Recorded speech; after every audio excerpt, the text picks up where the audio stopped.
luxury ဆိုတာကငွေရှိရင်ဝယ်ယူလို့ရနိုင်ပါတယ်ခင်ဗျာ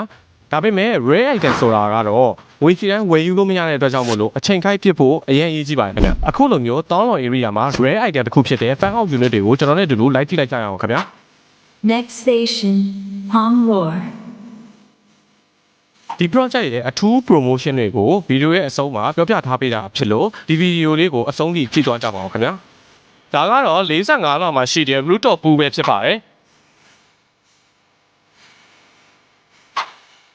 ဒီနေရာကတော့ ultimate sky view နဲ့အားကစားလေ့ကျင့်ခန်းပြုလုပ်လို့ရမယ် cloud gym ပဲဖြစ်ပါတယ်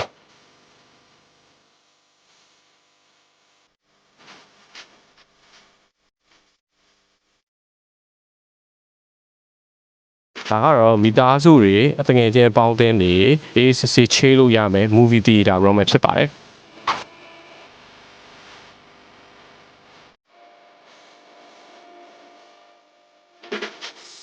အေးစစ်စစ်အနားယူခြင်းတဲ့အချိန်လေးမှာဒီ38လောက်မှာရှိတဲ့ The Lounge နဲ့ The Library မှာလာရောက်ပြီးတော့ luxury ဆက်ဆန်အေးစစ်စစ်အနားလာယူလို့ရပါတယ်ခင်ဗျ